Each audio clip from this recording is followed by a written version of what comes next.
Good evening, everybody, and welcome to one of our special board meetings, which we've been holding throughout summer. We said we would only do it for the summer, but it looks like we're going to be extending them for some time, so I appreciate you all coming, and we can share a lot of information and move the village of Rhinebeck forward in a lot of ways. So this is our September 28th special board meeting. Please rise for the Pledge of Allegiance. I pledge allegiance to the flag of the United States of America and to the republic for which it stands, one nation, under God, indivisible, with liberty and justice for all.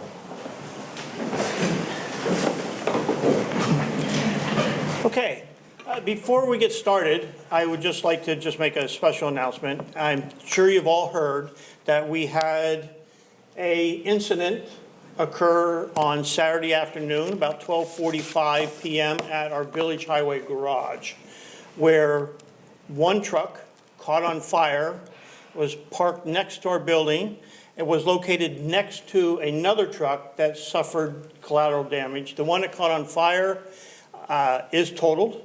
We are waiting for insurance adjuster to come out and give us a review of that, and then we're going to supply them with all the documentation, in terms of that fire. We were extremely fortunate that the fire was called in. I believe what I'm hearing is Tom Mannix, who works for the town of Rhinebeck, who happened to be in the area, called it in and made the 911 call, which very quickly was responded to. So I'd like to thank a lot of people, because number one, the building was saved. They were parked so close. I'd like to thank our Rhinebeck PD, Kyle Jennings, who was first on the scene, who was quick thinking, grabbed a garden hose that was on and started spraying down the building. Oh, wow. Shortly Shortly after that, our Village of Rhinebeck Fire Department arrived in full force with Chief Amy as command. Their response time was 2 minutes from the time of the alarm. That's what it means when you have a great fire department. Wow. And they responded with 5922, tanker 5932, ladder truck 5946, rescue truck 5955, and our ambulance 5971. And that response was all because it was called in as a possible structure fire, because it was behind the building. And they were quickly able to put out the fire and contain it to those two vehicles. In addition, we had Hillside Fire Department respond to give us backup support if it was needed. So it was a great response by everybody, very quick. And thank you for our police department and our fire department for what could have been a disastrous situation for all of us on a beautiful Saturday afternoon when that truck caught on fire. I do not know the cause. That'll be investigated and worked on and through the insurance company, and we'll work on that later. But then I'd also like to thank, after that, we got a tremendous response from many municipalities who reached out to us and said, how can we help? With trucks, as well as not only municipalities, some local services reached out and offered us trucks to use because we are in kind of a quandary where we are down 2 trucks right now, which impacts our ability to do leaf pickup, our blacktopping and pothole repair that we're trying to do. So I'm asking you all to have patience. We're diligently working through this as fast as we can to come up with a plan of how we will recover from losing those trucks. But thank you to everybody who showed up to help us, and thank you to all the municipalities and local businesses who showed their support. Okay. Next on the agenda, Trustee Vanessa Bertozzi is going to be talking about the Natural Resource Inventory project that she's been working on. Hello, everyone. So this will just be a short informational presentation about our Natural Resources Inventory project. I wanted to preface it by saying that the board and the village government were really trying hard to have a very data-driven approach to our decision-making. And so a piece of that is having high-quality maps that tell us things about where we live and about the municipality. And so the piece I'm going to be talking about tonight is just one aspect of that, which might dovetail really nicely with other GIS mapping projects having to do with water, wastewater, stormwater infrastructure. So this project is a collaboration with the Hudson River Estuary Program, as well as Cornell Cooperative Extension, Dutchess County, who've been doing a fantastic job really project managing this program for us. And is at no cost to the village, which is quite a bargain. I want to thank our volunteers who are helping out with this project. Carly Craccaroli from our Climate Smart Task Force knows GIS, so she's invaluable for this project. Christopher Taverner from Zoning Board of Appeals, and Scout Pronto, also on the Climate Smart Task Force, and a high schooler. And it was really her prompting that made us prioritize this project. I also want to note this is a collaboration between the town of Hyde Park, town of Rhinebeck, and the village of Rhinebeck. So it's 3 municipalities coming together in a sort of shared services type of approach. So here's what I'm going to run through.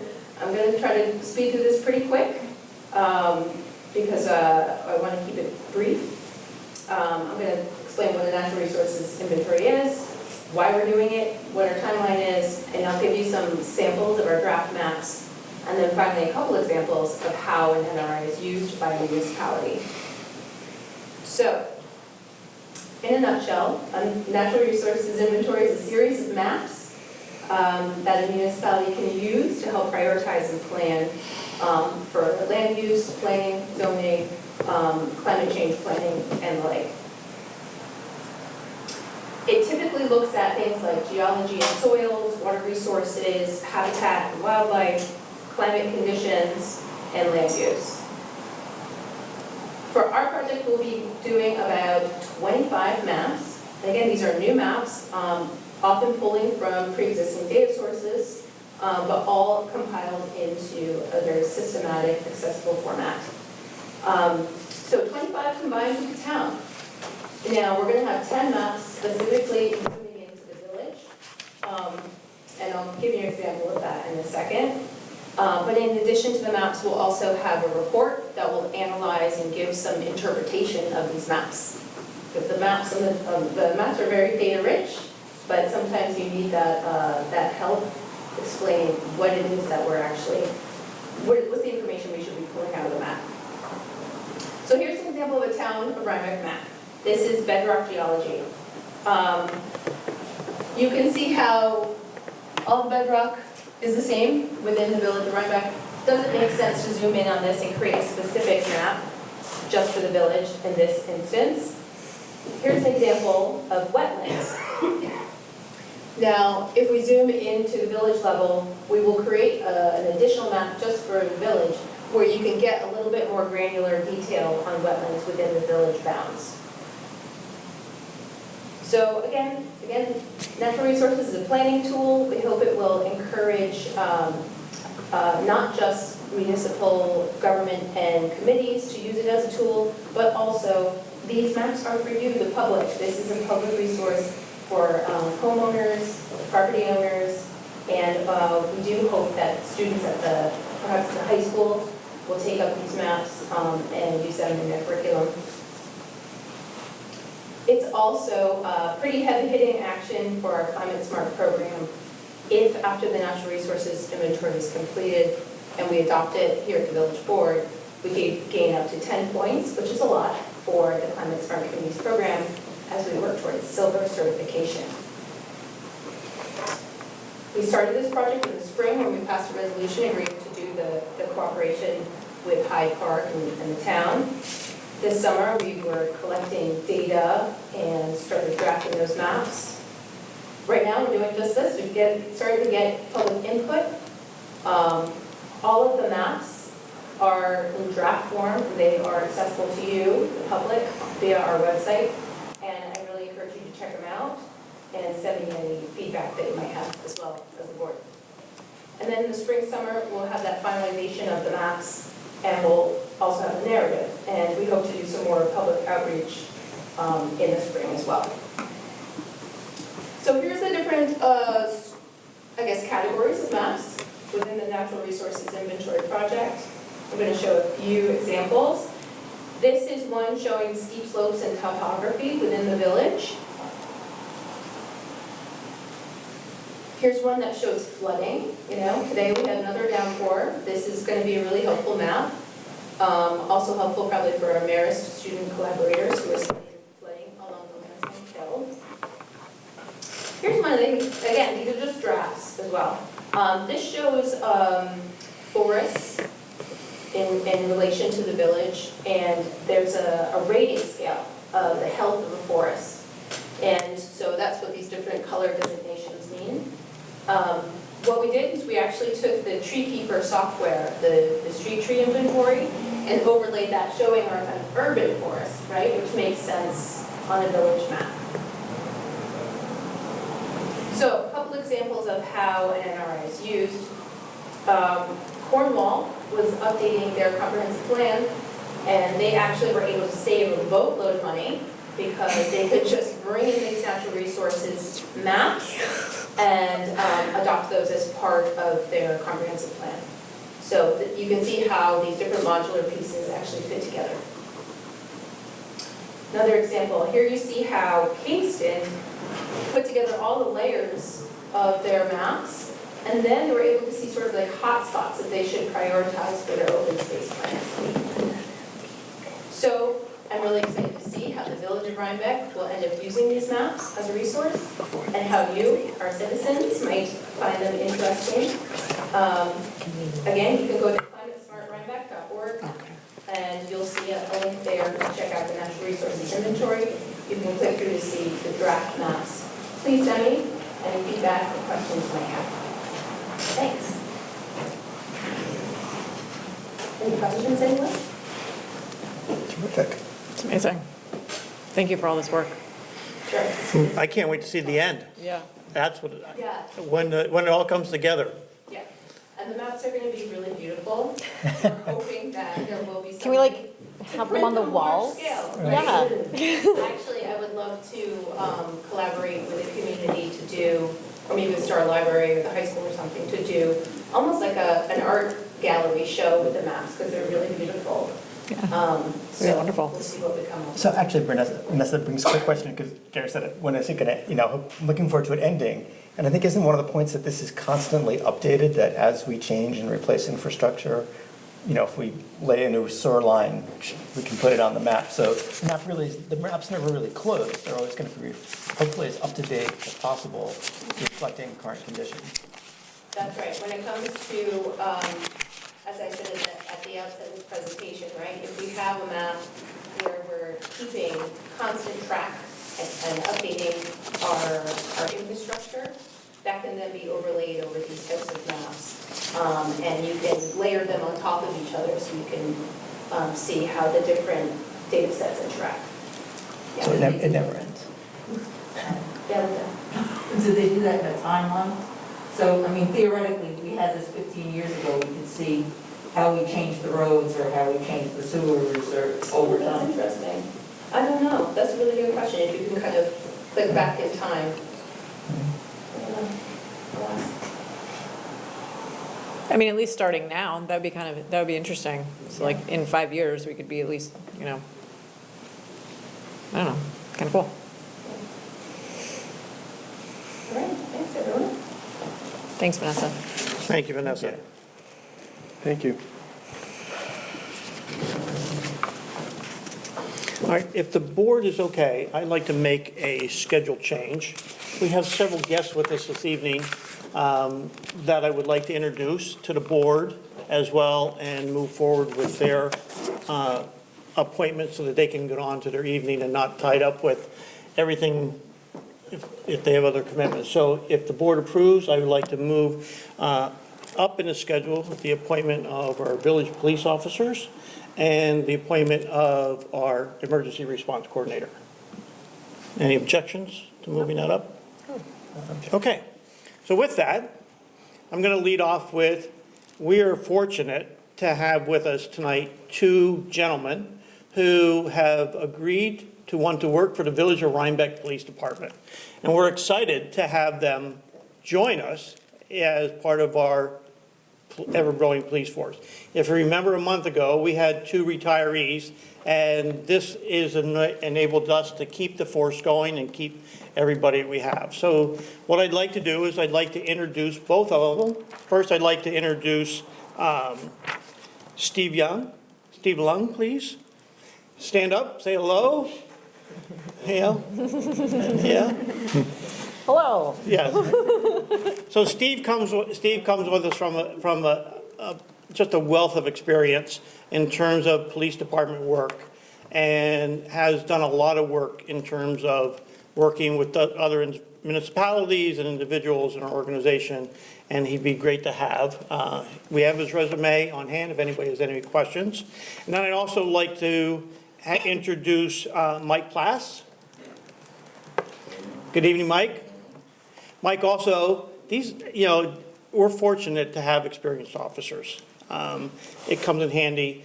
Sergeant Dunn, our officer in charge, is here, who does a great job of running the police department, but also, managing everything and working with us as we interviewed the candidates.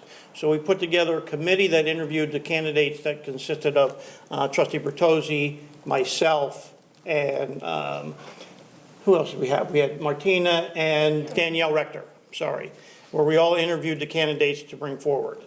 So what I'd like to do is, I'd like to make a motion to the board tonight to appoint both Stephen and Michael to our village police department. Second. Second. All right, now, second, thank you, Rick. Is there any discussion? Donna? Could you just give a brief bio, or just say a few words about? I'm going to let them do that if you would like. That would be nice, or where they're Sure. from. Stephen, would you like to come up and say a few words? If you don't mind, go to the microphone. My name is Stephen Long. I'm retired from town. Steve, could you go to the microphone? That way we can pick it up. I usually don't use the mic. My name is Stephen Leon. I'm retired from the town of Poughkeepsie Police Department. After I retired, I went to the Ulster County District Attorney's Office, where I served as an investigator for elderly crime, juvenile crime, sex crimes. All my investigations there definitely contribute great to the community, a lot of things that's overseen. I also did small town police after I retired also, which I like the community policing aspect. This is a nice little village. I've never worked for a smaller municipality, but this is where I can really meet all the shop owners. That's why I'm looking at them. Thank you. Thank you. Thank you. Thank you. Mike?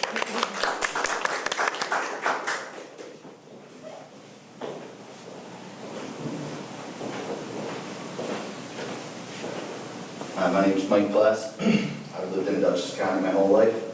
Graduated Police Academy in 2004, so I'm in my 17th year of being a police officer. I'm currently employed in the town of Hyde Park, and I also own my own small business.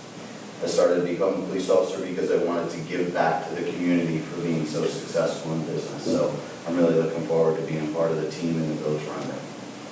Thank you. Thank you. Sergeant Donovan, is there anything you would like to add?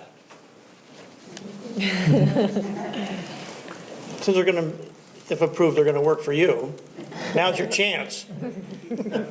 I'd just like to take this opportunity to thank both Stephen and Michael for applying here for the Village Rhinebeck Police Department. I'm looking forward to working with them. They have great resumes, and looking forward to getting to our team here in the village. Yeah. I want to thank the board. Thank you very much. I know when we interviewed both of them, we interviewed Mike first, his demeanor, his approach to problem solving, and how he handles problems.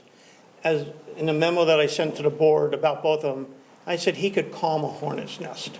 All right? It just that way to approach a problem was great. And so I was sold, and I think Trustee Bertozzi was sold as well. And then we met Stephen, and we're like, how can this be to have two great people? All right, it's just unheard of. But his work with the juvenile in the town of Poughkeepsie and the work he's done, and the fact that they both mentioned they like to walk the beat, all right? So I view them both as getting out into the community, serving our community, getting to know our community well, getting to know the residents here, and really being a great asset to our Village of Rhinebeck Police Department. So with that, I'm going to call for a vote, unless the board has any questions. Any questions from the board? All right, I'm going to call for a vote. I'm going to start on my right this time. Trustee Slavy. Aye. Trustee Lewitt. An enthusiastic aye. Trustee Pertuzzi. Aye. Trustee Nordgren. Aye. Mayor Bassett, aye. Welcome to Village of Rhinebeck.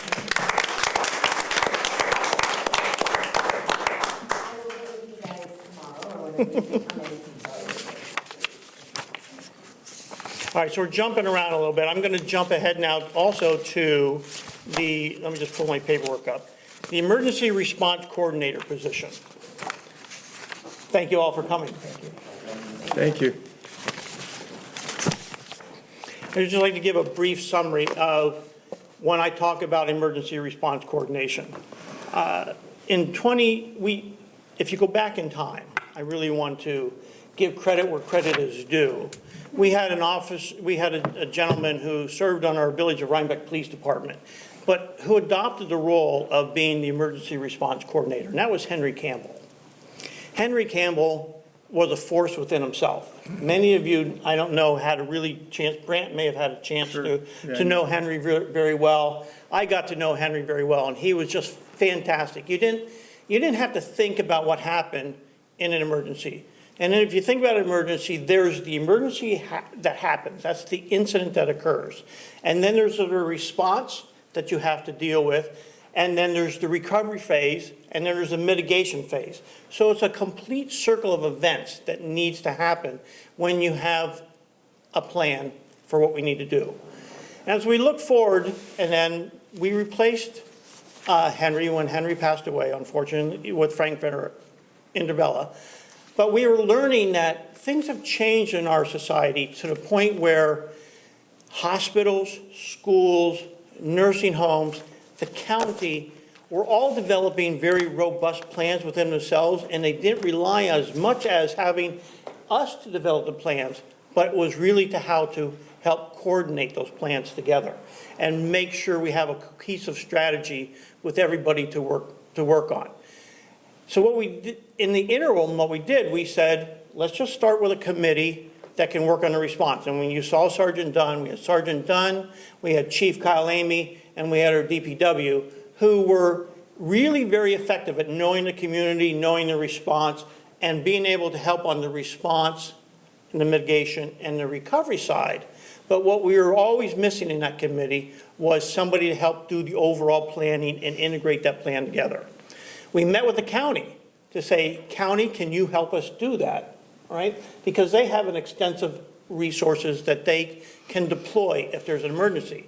As happy as they were to want to help us, if there was an emergency that involved more than the Village of Rhinebeck, they couldn't deploy all the resources here. They had to spread them out.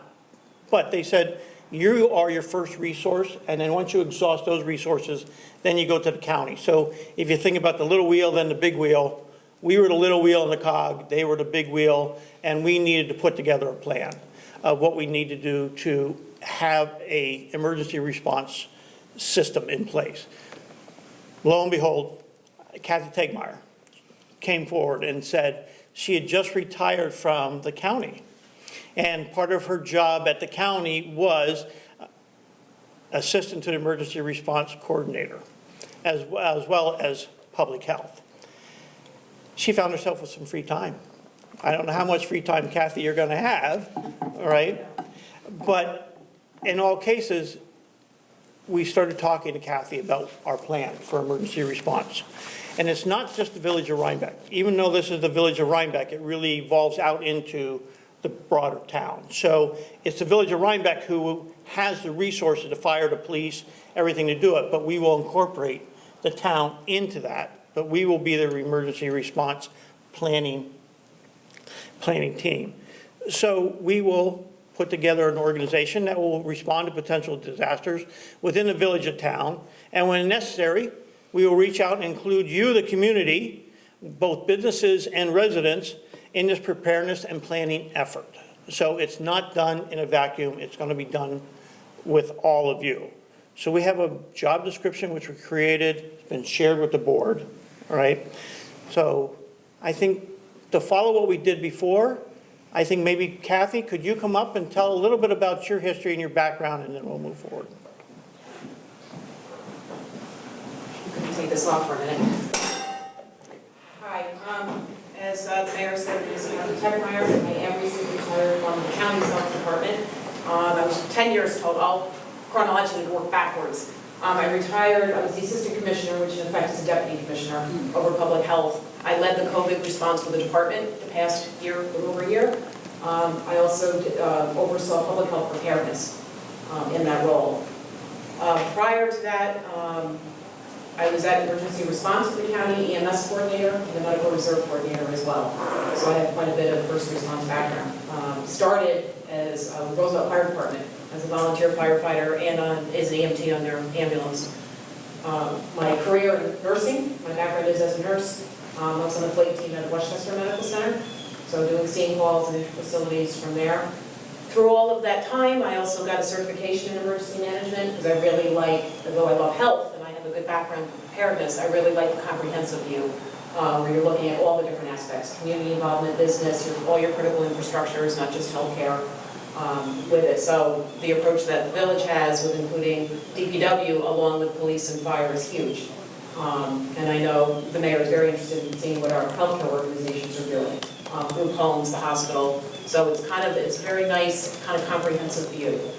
And I know one of the key factors in emergency management is coordination. So that's the idea, is to get us all at the table.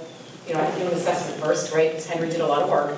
See where we're at, see where we need to go, but make it as inclusive, over time. This is not going to happen overnight, but over time, broaden it, because when incidents happen, it starts local. So they always say the true first responder is your neighbor. So how can we make sure people are prepared personally, and then to help their neighbor immediately, and then it goes from there. So, any questions? That's really quick. Thank you. Thank you. So both Chief Kyle Amy and Officer in Charge Sergeant Dunn and myself met with Kathy on numerous occasions to discuss how we can put together this plan. So at this time, I would like to enthusiastically make a motion to appoint Kathy Tegmeyer to our emergency response team as the emergency response coordinator for the village of Rhinebeck. Second. Thank you, Lydia. All right, any discussion from the board? Any questions? I just think like one more terrific person than another just keeps coming to work with, coming to help the village. How lucky are we to have you? Just- Yes. All right, so I'm going to start on my left this time. Alternate, trustee Aye. Nudiker, trustee Bertozzi. Aye. Trustee Lewitt. Aye. Trustee Slavy. Aye. Mayor Bassett, aye. Thank you, Kathy. Welcome to the village of Rhinebeck.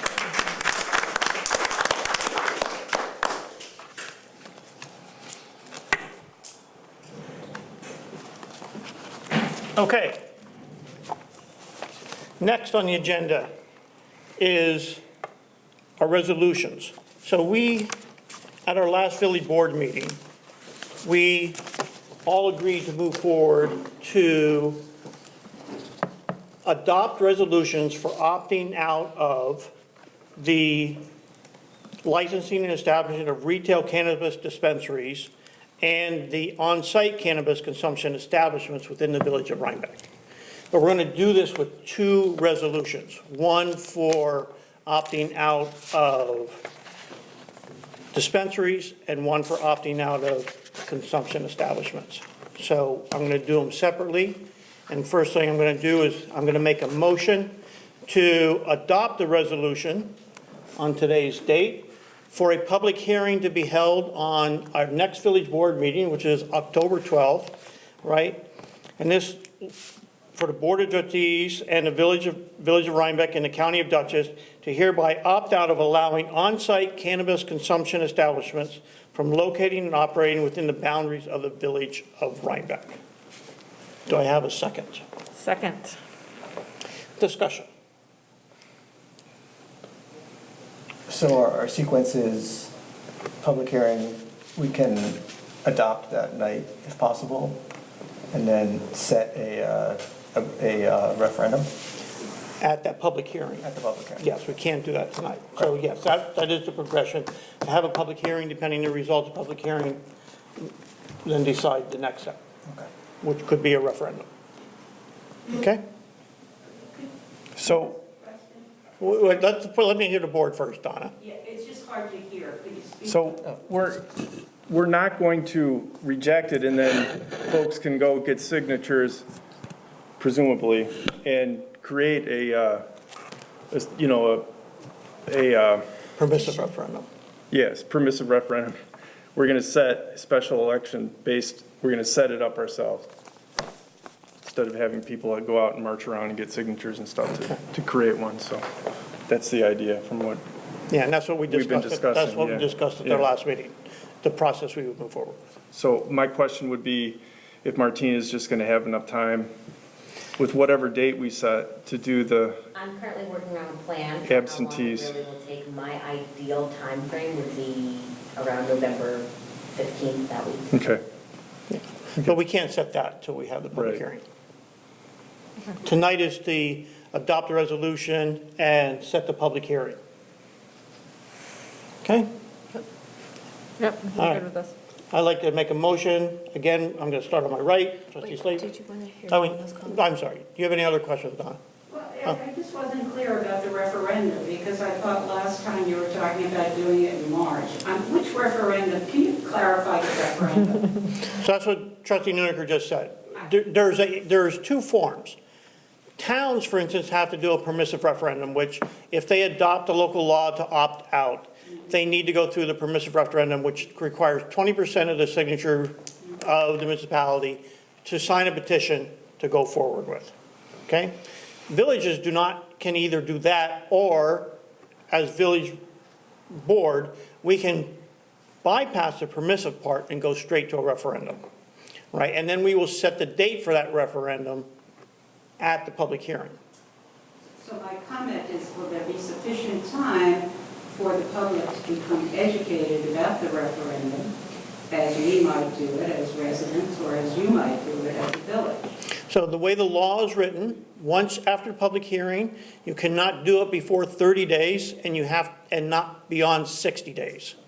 That's the time frame which you're given to be able to set that date. It'll be my goal and plan to make sure that everybody is aware fully of everything before that election. Be happy to help. But it is our job only to notify that there is a referendum happening. I strongly doubt you'll hear any significant lobbying for or against, at least from me, you won't. And so people will have to make up their mind at the voter box, but, we'll do what we can to notify people that it's happening, but anything sort of outside of that will have to take place amongst village residents. Right? So I don't want to make anybody make the assumption, though, Yeah. that we have not held a public hearing yet. We need to hold a public hearing before a decision is made on what the next step is. I want to be very clear on that. The public hearing, and as I read, I want to schedule for October 12th, which is our next village board meeting. We've taken our temperature amongst us and it would appear. I'm not going to comment until we have the public hearing. Okay? Yes, Linda.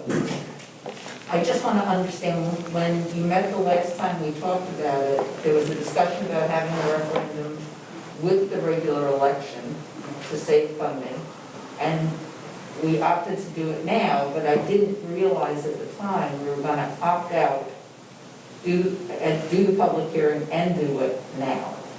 So I guess my question is, if we're going to opt out to begin with, why are we going to spend the extra funding and try and squeeze it in now instead of doing it during the regular election? Because Am I misunderstanding something here? So you have 30, again, the law says 30 and 60. You have to wait 30 after you adopt it, and you can't go farther than 60.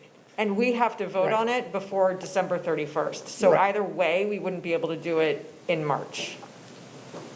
No, you could. We could, if we delayed everything and didn't do it now, we could push everything out.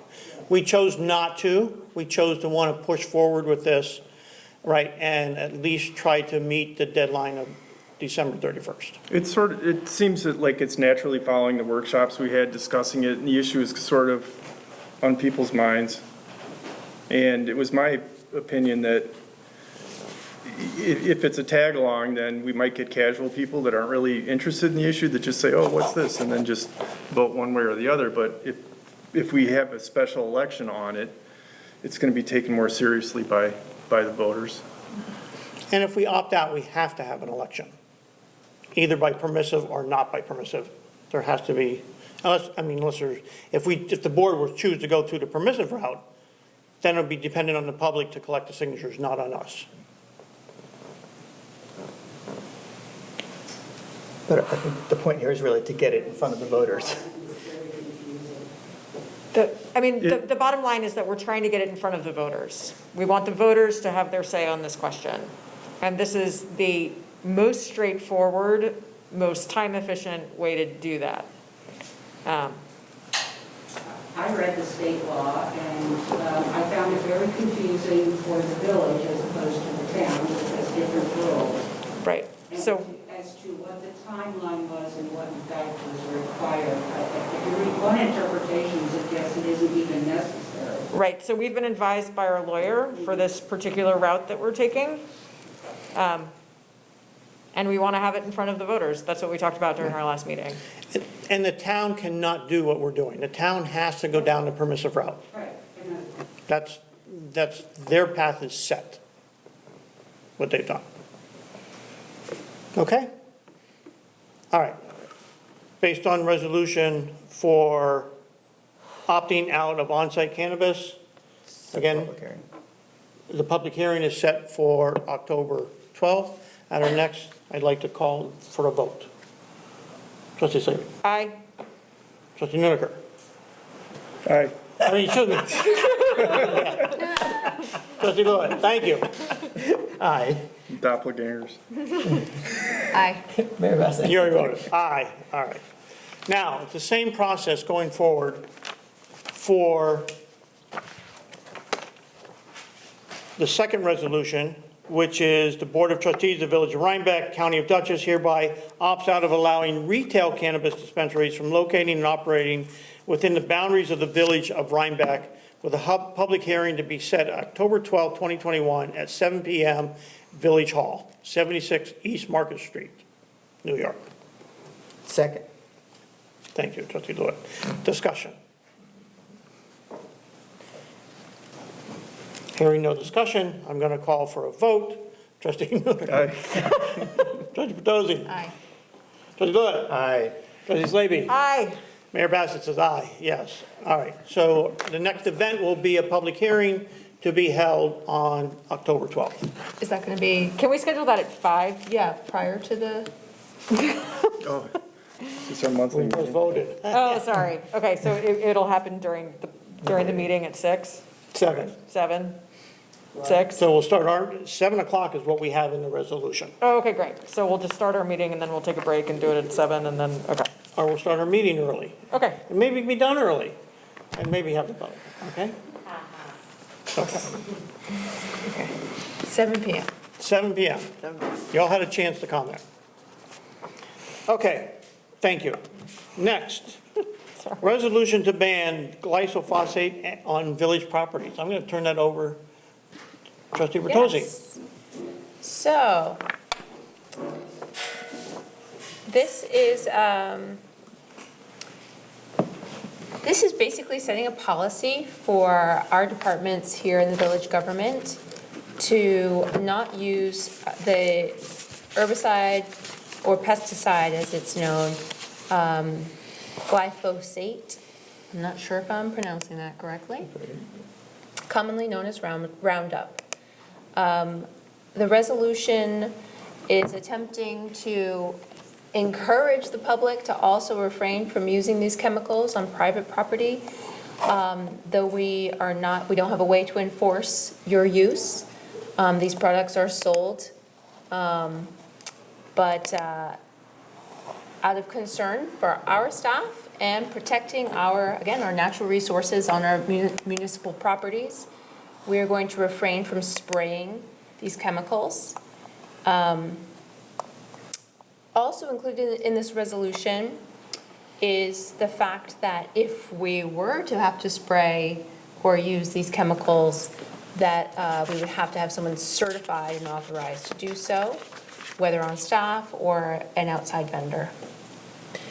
Now, I talked to Meg, the chair of our tree commission, and she did say you want to balance these potentially harmful chemicals with managing invasive plants. We have some very invasive plants, some incredibly invasive plants. Ailanthus, tree of heaven, is the one that springs to mind. And if you just chop that tree, it's just going to sprout back even more. So Meg Crawford, chair of the tree commission, she does recommend for, if you can't pull it out because it's already too established, very, very, very carefully painting on these chemicals. So if we were to do that, we would have to have someone certified to handle those chemicals. So, should I read this, or?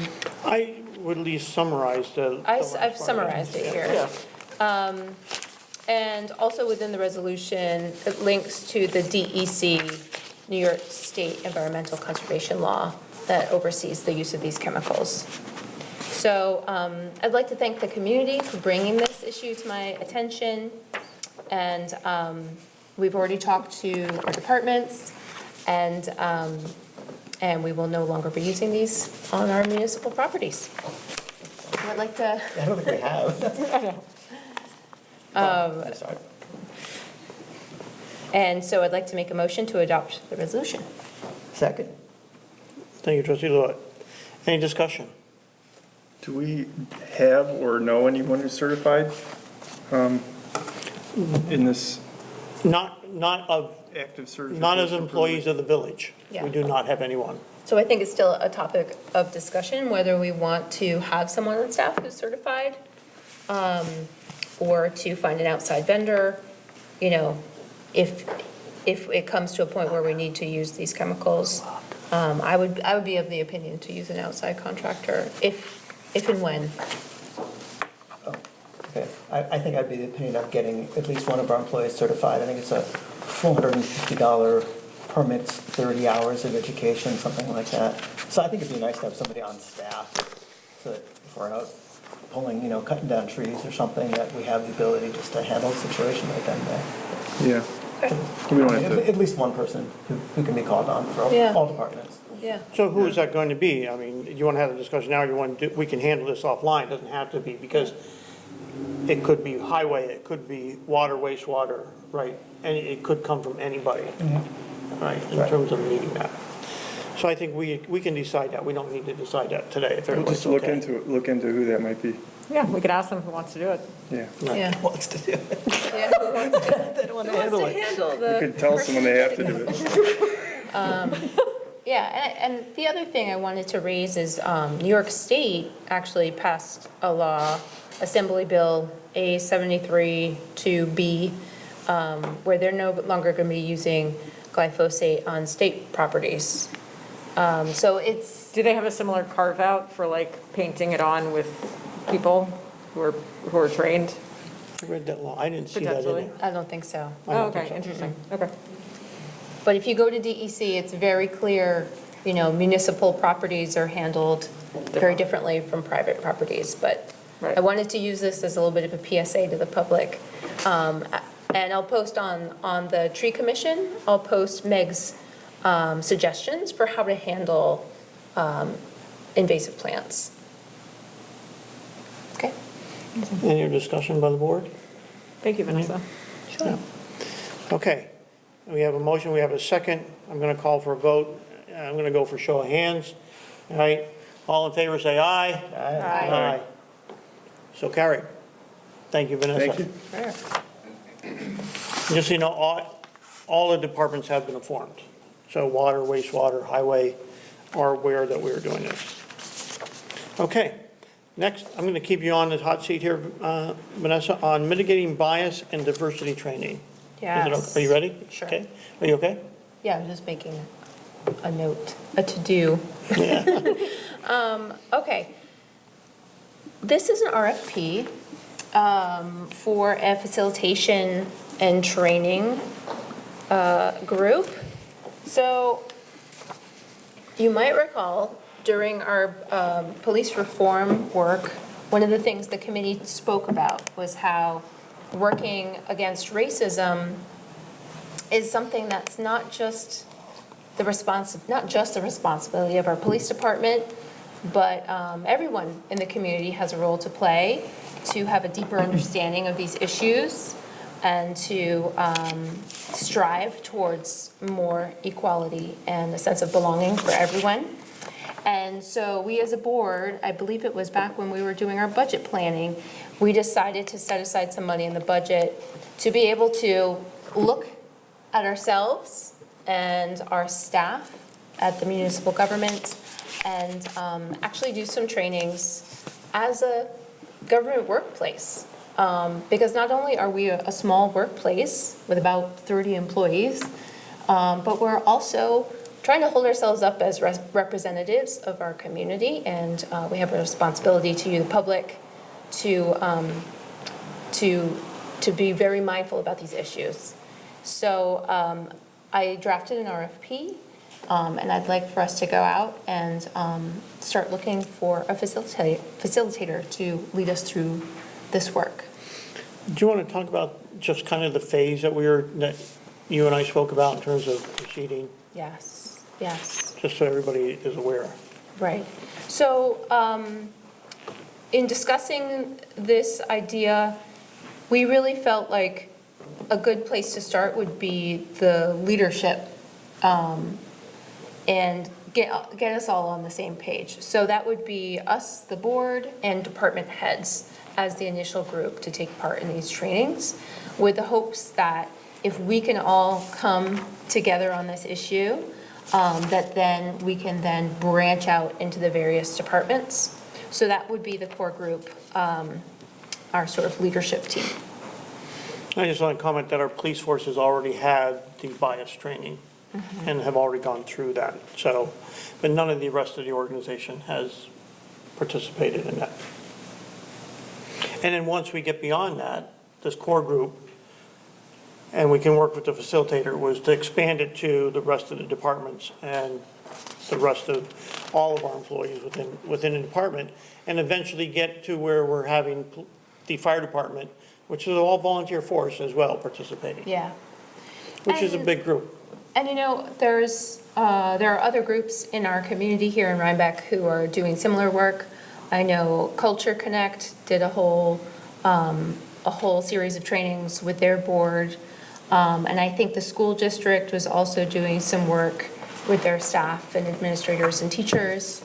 So this is something that we see happening from various stakeholders in our community. And so we've really felt like we should get on board with that as well. Right. So you want to make the motion? Yeah, so I'd like to make a motion to publicly post this RFP. I would like to amend that to say that we want to make the motion to stay within our budget that we forecasted of $8,000. Yes. Okay? All right. And do you have a return date for the RFP? 30 days? 30 days? I mean, I'm throwing it out there, I don't know. Good question. We can try 30. Okay. Yeah. 45? 45. I defer to Yeah. Martina's Okay, 45. We don't want to expert strike out again. 45 takes you to what, to just before Thanksgiving, right? It's fun. Yeah, Okay. Yeah. it might be good to start the work in the new year. Okay. Yeah, so we're going to amend it to put out the RFP, stay within our budget of $8,000, and have a 45-day response. Okay? And we did discuss this in the budget, right? Yeah, that's what she Yeah, said. and we saw the merits in outsourcing this and not having internal people do the bias training, so, Yep, it is in our budget. good. All right, I'd like to call for a vote. Show of hands. All, oh, I'm sorry. Oh, I'll second. sorry, that was a second. Thank you. All right. All in favor, say aye. Aye. Aye. Any opposed? So carried. Thank you. Thank you, Vanessa. Thanks. Okay. Funding of Hudson 7 Project Coordinator. I want to give you just a little brief history. Back in April of 2018, the village boards signed an IMA with 6 other municipalities to form the Hudson 7 organization. So for 3 years, the Hudson 7 organization has been in operation, meeting monthly and working on many of the issues that are involving keeping our Hudson River clean as a source of drinking water for those 7 municipalities that serve 106,000 people now within those municipalities that get their drinking water from the Hudson River. The Hudson 7 has taken on many tasks in terms of the coal tar remediation that's going on right now in terms of Hudson 7. We are working very diligently and closely with organizations who are planning to run power from Canada and or elsewhere. There's now 4 companies that are planning to run power lines down the Hudson River, and they will be coming very close to our water intakes, right? And their process is a jet plow. This jet plow digs a trench that is 3 feet wide, 7 feet deep, and stirs up lots of sediments and everything. So we want to work with them and be very close that we're protecting all of the water supply in this tidal basin as they're doing that work. And we've also went forward for a grant for what is known as DWSP2, which is Drinking Water Source Protection Plan, which is the 2 part. And that's been awarded by the state earlier this year. And we've been assigned a coordinator to work with all of the 5 water treatment plants to put together a scorecard for coming up with a plan and a long-term plan for approving our process for treating water and also looking out for the future. And that was approved and voted on by the board. It's come to the point where the Hudson 7 Council is really taken on a major role in terms of the responsibilities and working closely with not only the municipalities, but the county and the state on all these separate issues, which requires a lot of coordination of tasks that as elected officials who are serving on this council, we're all struggling and forming committees and trying to get this work done. So what we did in that original IMA, we thought ahead about this. Sorry about that. We thought about this in the original IMA, and we said that at such time in the future that if we may need money to come forward with, we would come forward back to the municipalities to say, here's where we're going, here's what we want to do. Having the Hudson 7 Council agreed to want to move forward with a project coordinator. So we drafted that IMA and we signed the IMA back in April of 2018 with the agreement that we would come back to municipalities and make this request. Right, so today what we're asking for, what the Hudson 7 Council is asking us for, is a commitment to assign, in our case, $2,500 towards the pay for a project coordinator. There's a lot of work still to be done on what we need to do for that project coordinator. There's a lot of work in terms of where does this person reside, you know, do they get benefits? Are they a consultant? Are they whatever? And all that needs to be done. But the county has already released, both counties, Dutchess and Ulster County, have released a commitment to support us. They have asked that we come forward as the municipalities by the end of September to say, are we in or are we out to move forward with this?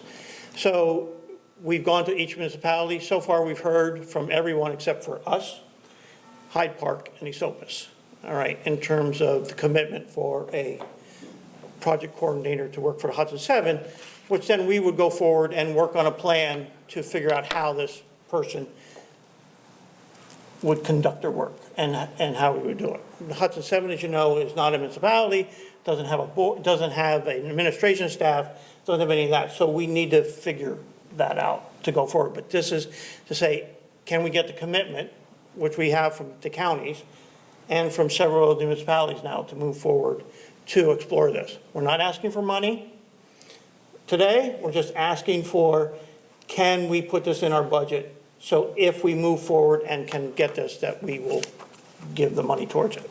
Okay? So that's in summary of what the Hudson, what we're calling the Hudson River Source Water Protection Coordinator would do. Even the work that they're doing, that they would do to work with the coordinator that's been assigned from the state on the DWSB2, would gonna relieve us of a lot of work as well. So there's an immediate savings that we're gonna get from that person working with everybody else to help coordinate and pull things together. So there's some immediate savings we could start receiving for that. So with that, I'm gonna call for, I'd like to make a motion that the Village of Rhinebeck approve $2,500 to fund a Hudson River Source Water Protection Coordinator. I'll second. Thank you, Rick. Discussion. Is this an ongoing position or just Yeah, for a year contract or something? This would be an annual position. That's a good question. Thank you. This will be an annual position as long as it's deemed necessary on the Hudson 7. This is a full-time position? TBD, TBD, okay. we think so. We think it is a full-time position to help coordinate all those municipalities. And how big is the pot of money that's being gathered?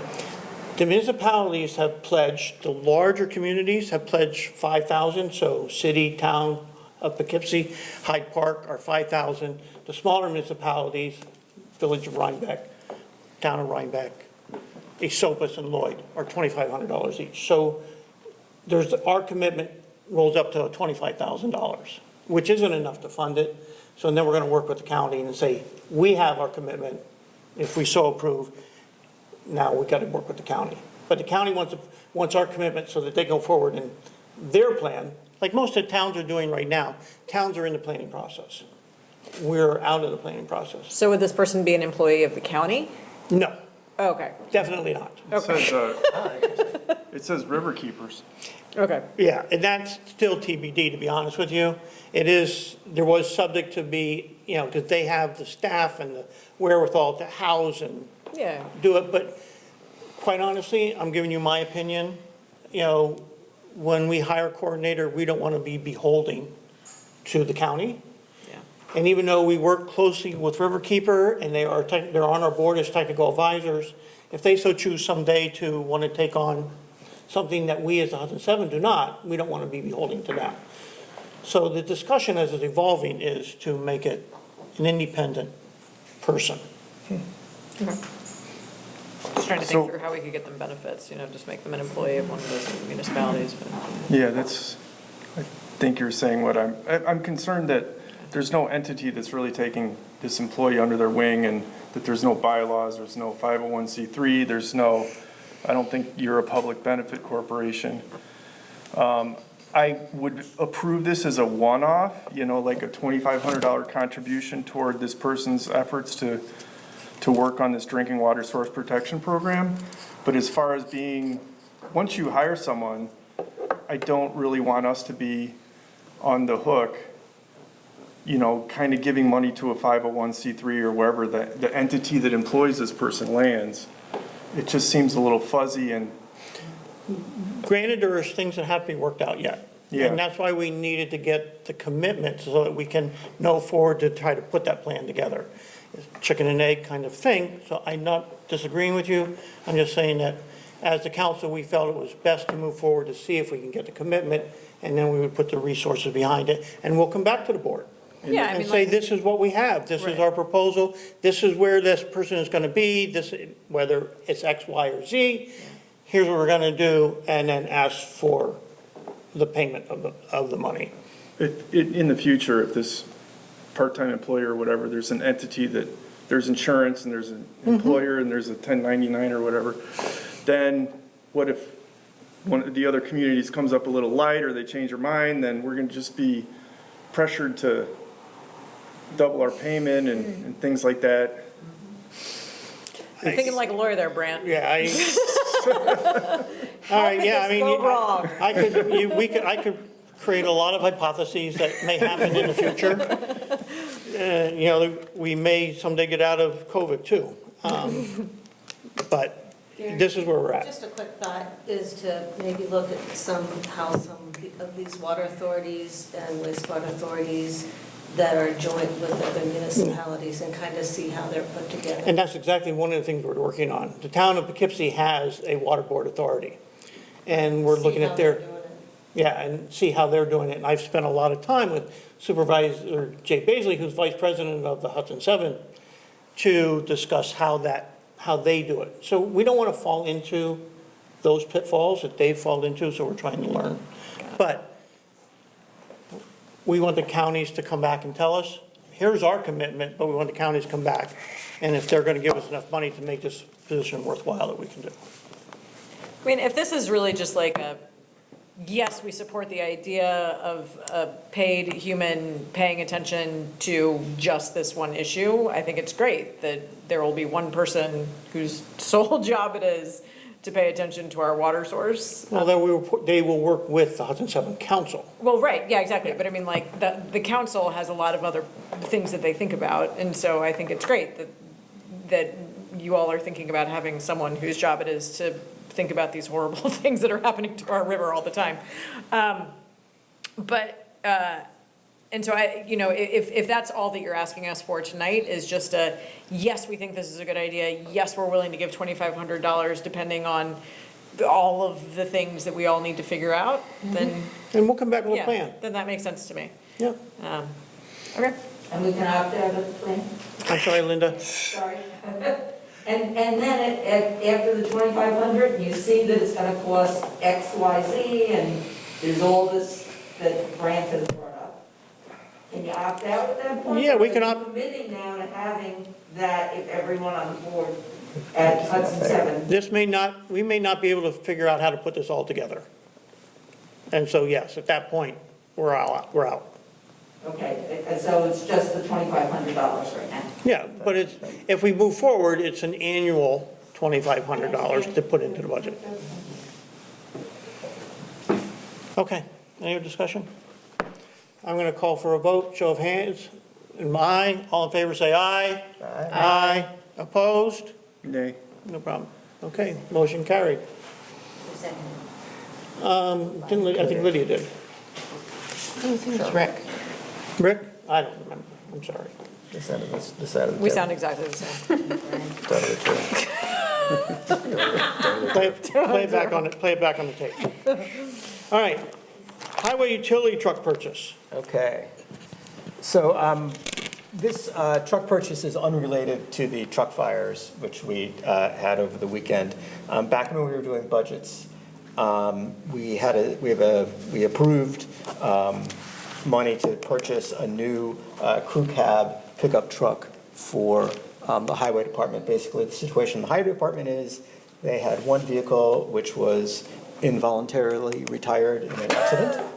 And we have another vehicle which will be voluntarily retired, another pickup truck which will be voluntarily retired. So this one vehicle will be assigned, or will be replacing those two vehicles. It is large enough that we can put a plow on it to do parking lots and such. That was one of the issues that we had, was that the earlier truck we had was, even though it was in the parking lots, was a little too small, so it was really getting beat up pretty badly. And it has a crew cab because then we can just dispatch everybody in one vehicle if they're going to a job site. So this is money that we had set aside earlier. It's come in at the budgeted amount. So I'd like to make a motion for the purchase of a 2022 Ram 350 crew cab pickup, according to the specifications here, for a total of $56,617.50. Second. Are we going to do a lease back? They're purchasing this from their capital account. Okay, great. Straight by. Yeah, any discussion? Is this state bid? Yes. Yeah. Yes. And this replaces both, like, the bigger truck that was totaled and the Colorado? No, we keep Colorado. It's Okay. the mid-size, the other larger pickup truck. Got it. That's going. It's a Oh, that's right, we had It's a three. crew cab pickup. Okay, And we had three. With a plow. We had 3 pickups. We had 3 pickups. One was involuntary retired. Right, the other one is not doing great. Right, and those will be, and then the Colorado we're hanging on to. Okay. Because it's nice to be able to have just a small pickup. Yeah, just like a for- runaround. Yep. Exactly. Okay, thank you. Exactly. I'd forgotten there were. Pickup truck with a plow. Yes. Right. Yeah. So, Okay. but again, this is not related to the fire. This is something we discussed over the winter. Yeah, this And, is like a pickup truck, not a big monster Correct. dump truck Correct. thing. And it's state bid, it's coming from Rugies, just down the street. They've been very cooperative with us and really good to work with. Okay. All in favor, say aye. Aye. Opposed? So carried. And Thank you. just Since the vehicle is ready, if you can all sign the voucher. Tonight. Is it on the table? And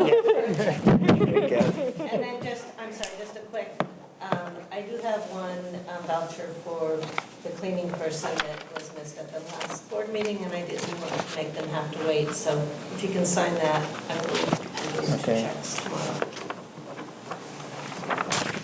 Okay.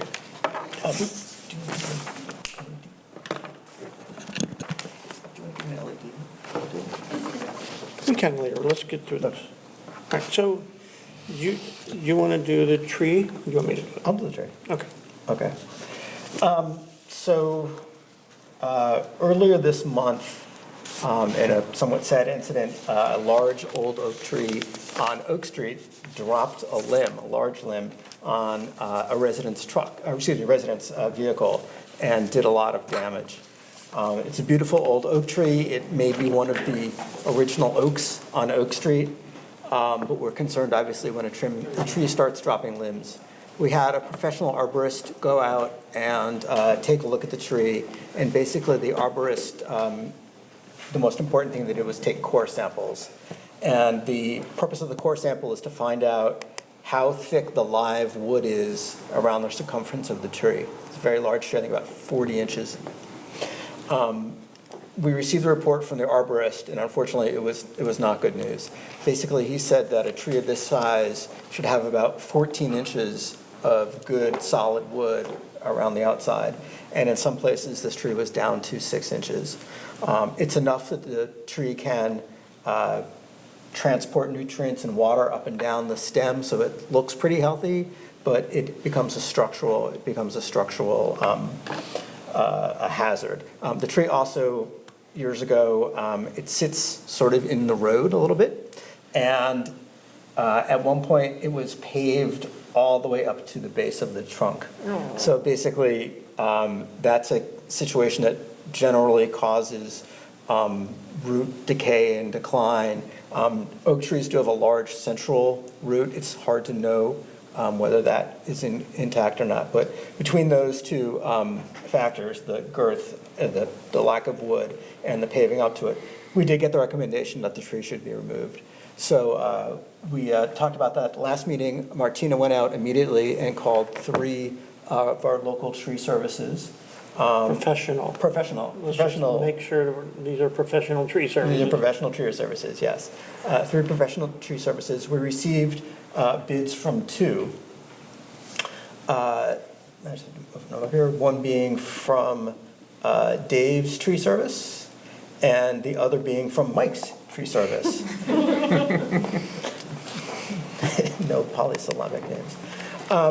The one bid we received was from Mike's, was for $5,622.50. That was to remove the tree, grind the stump, and take away all the wood. The other bid we received is from Dave's Tree Service. Let's open it here. And Dave's will remove the tree, take away all the wood. He will not do the stump grinding, but that's something that we can do here in the village. And he put in a bid of $1,000 to do all the work. We've had a long-running relationship with Dave, and I think he understands. So this is something that we'd like to move on, unfortunately, because we know now that this tree can be a potentially hazardous tree. I think we will make an effort to notify the residents on the street I mean, when you lose a big tree like this, it's a sad, it's kind of a landmark, and it's really a beautiful, I walk by there all the time, it's a beautiful shade tree, and really adds a lot of character, but it's at the end of its life cycle. So I'd like to make a motion to accept the bid from Dave's Tree Service to take down and remove the oak tree at the intersection of Oak Street and West Chestnut Street for a total of $1,000. Second. Another thing I would like to add, I mean, you mentioned notifying the neighbors. It's not like make an attempt, we need to notify the neighbors. Yeah. Right, so I don't know if we discussed how. I don't, I plan to set out a notice about it and then actually mail paper notices to people who live on Oak Street. okay, And West Chestnut, perhaps? And prior to. prior to setting a date with Dave's. Okay. Yeah. Right.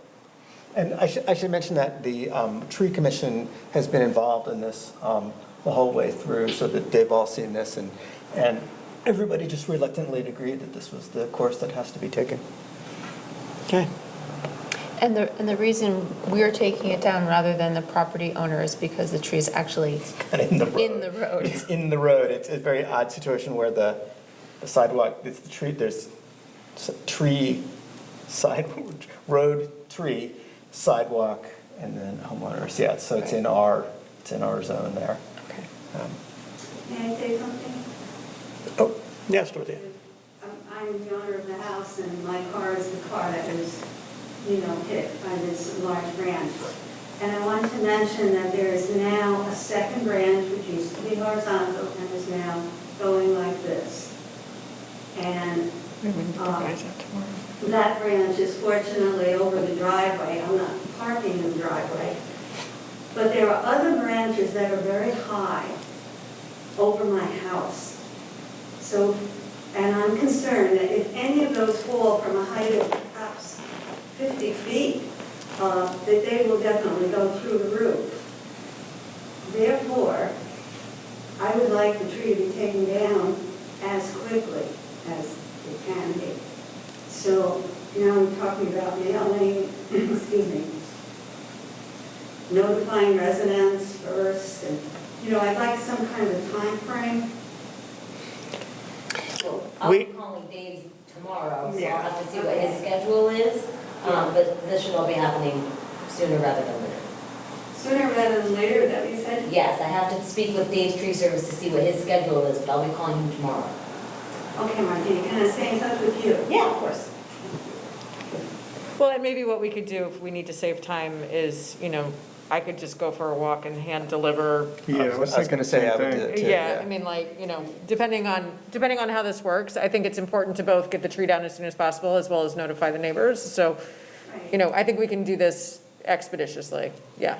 Okay, and if you need any assistance from me, Oh, thank you. Yeah, I don't Martina, know I if can we, hand carry Dorothy, it. I don't know if we want you to be walking right now. Okay. I don't know if we want you to be walking that much right now. I can help draft cars, Right. pedestrians. Yeah. Huh.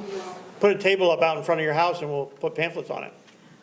Actually, it might be a good idea to maybe, I don't know, put a ribbon around the tree with a notice on the tree. Yeah, that's a good idea. And say, we love you, tree, but it's time to go. Yeah, with a very heavy heart. Yeah, Okay. Yeah. All right, all, Very sad, it's like the end of a line. yeah. Yeah. okay. All in favor, say aye. Aye. Opposed? Okay, thank you. Nuance Blood Drive. Martina, do you want to talk to this? You don't have a, I can talk about it. I can right from me. But essentially, one of the nurses from New Vance reached out wanting to host a blood drive at the Village Hall. They would be sponsored by the Red Cross. So in order to get dates from the Red Cross, they needed to secure a venue first. So she did supply an event application and a use of the Village Hall application, but they are to be determined based off of the Red Cross. Got it. so it's the use of this room. Okay, Yes. to do. And we've cleared it with the fire department as well. We just got to pick a night, and as Martina said. And we do meet the requirements of the Red Cross to hold it here. Never done a blood drive here before at Village Hall? Not to my knowledge. Not to my knowledge. Let's do it. So I'd like to make a motion to accept Nuvant's event application to hold a blood drive in Village Hall. Second. Thank you, Vanessa. Any other discussion? All in favor, say aye. Aye. Aye. Motion carried. Thank you. All right, last thing on the agenda is, this was a late-minute ad, so I apologize because it did not go out with the original notice. As a result of the fire that we had at the highway garage, there was some damage to the police barricades that we have. There was 4 barricades that were parked that were standing up next to the building. These are the plastic barricades that we use. Oh, like the ones in front of CVS right now? Are they, Yes.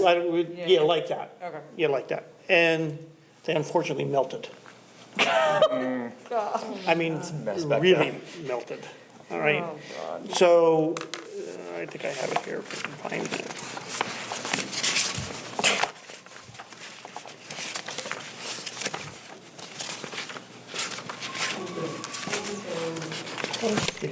Thank you. Okay, so I'd like to make a motion, let me back up. Normally, we would wait for insurance to do this, right? Because we're gonna turn these in as well as with a property claim to the insurance. But we have some events coming up, the half marathons and so forth, that we need barricades at. And so we now need to replace these, and we'll still move forward with hopefully getting these out of the insurance as part of it. So I'd like to make a motion to buy 4 of the barricades for traffic safety that are similar to what we have for a cost of $693.19. Second. Any discussion? Is there an opportunity that insurance can reimburse? That's why I said, Oh, we're sorry, going to sorry. continue to keep them on the application for the insurance. Okay, It's just the time Yeah. is needed for How that. many and how I long said are they? 4, How long are they? sorry? 10 footers, 20, 15 footers, 20 footers? Just wondering. I don't know the answer to that. Okay. They're replacements of what was there? Yeah, Yeah. Exact same kind? they're in-kind replacements. Okay. Yeah. Okay. And that's what we have to do with insurance, you have to get in-kind. All right. Okay, all in favor, say aye. Aye. Aye. Opposed? So carried.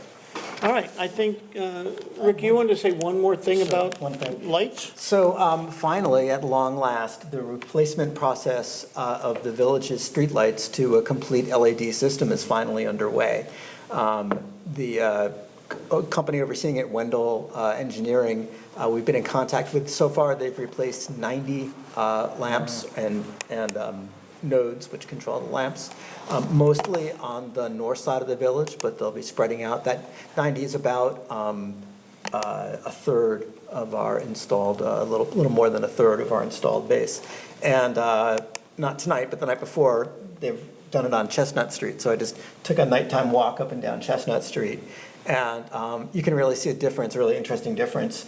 The light that's cast by these new fixtures is much more rectangular, if you want to say lozenge-shaped. So that a single light actually throws its light along the roadway, but it doesn't spill out over onto people's lawns and other places. And the effect is that, at least that I can tell on Chestnut Street, which I walk with some frequency, that there seems to be more light along the street, but less spillover light, less ambient light. So it's looking good. And I think there's a crew that's out working. You'll see them around. And if you have questions and concerns, you should definitely get in touch with Village Hall. So I'll just add that, thank you. But you mentioned Chestnut Street, but I just want to make everybody aware that what was done up to last week, and I'm not sure what's done this week because I haven't seen the map, but it was Oak Street, the northern part of Montgomery Street, Livingston Street, Chestnut Street, Seymour, and Crosmore, and Lorraine were all done as of last week. I get And that's the notice that was sent to the board, and then there was an additional up to tonight's meeting. Tonight's notice was additional 20 lights added. Yeah. And that's the old one. I have the new map, the updated map. It's pretty neat. Apparently, the company, the map gets updated in real time, which is pretty impressive. With all the little Bluetooth monitoring whatevers. Yeah. That's so cool. Yeah, it's pretty neat, yeah. So who's going to be controlling that? So, well, there's not they work independently, We'll have a software. But Yeah. basically, all these lights do right, all these nodes do right now is turn the lights on and off at specified times. And if a bulb goes out, it relays the message to the repair company to dispatch that truck. So that's basically all of the functionality that we have. You can increase the sophistication. So for instance, if you want to say, come 2 o'clock in the morning, we could turn the lights down in the village, we could do that. There's all kinds of stuff you should do, but we can do. But at first, we did not basically, purchase that. We did not purchase that. No, we got the basic, we got Plain vanilla. we got on off, we got the on off switch. So we'll have a chance to monitor it. But largely, this should be pretty invisible, I think to us. So it's nice. How did they do the, because I wasn't here in the meeting when you guys approved the invoice, and it's been so long since we talked about this, but how did they do the design and sort of like height and? So they did, a long time ago, the huge book. So Wendell Engineering came through probably a year ago now, I think. And they surveyed all the existing lights. And basically, given the road type and where they are, this is the kind of, and if it's at a corner or if it's down the street, this is the kind of lamp that you would put in. So there's actually a design plan behind this. Yes, although it's pretty cookie cutter. I mean, I can't say they went over each location, but they're like, okay, 2-lane road, 25 foot, boom, this is the kind of light that you get. We do have the chance, if there is a particular light somewhere that we feel is not working properly for us, we do have a chance to have it swapped or modified and stuff like that. But I got to say, as I said, I took a walk down Chestnut Street and I thought, it's pretty nice. Right. So. Nice. One resident asked me if they were more of a blue tone or a yellow tone. They are closer to the yellow tone as the LEDs get. The first LEDs, which are now several generations ago, were very blue and very harsh. When I walked out, the light is definitely whiter, and we had some very old sodium vapor lights, which were kind of like orange, dim orange. They're like nothing like that. But it's not a glary blue-white light. It's actually, the technology is evolved, because that was one of the central complaints about them initially. Great. That's exciting. Okay, thank you. While we're on light bulbs, I wanted to remind everyone, October is Breast Awareness Month, and we'll be lighting the village pink. And I was actually just at Northern Duchess today, and they're giving out these light bulbs. So you put them on your porch. And It's pink. so Martina has led the effort with help from our wastewater department. We have outlined the doorway in pink, and the bushes out front are all outlined in pink. The lights on either side of the door have those holes. Yeah, and the lights in the things is right. So Fun. we're decked out, ready to go for cancer, Great. for cancer awareness. And there's a kickoff Friday. I'll remind everybody, you need to register, but there is a kickoff at Foster's this Friday at 6 p.m. So please go out to their link if you want to come and register and participate in the breast cancer awareness. Okay. Thank you. Anything else? All right, 7:30. I'd like to make a motion to adjourn our special village board meeting at 7:30 exactly. Second. Oh, Rick Beach, thank you, trustee Lewis. All in favor, say aye. Aye. Thank you, Panda.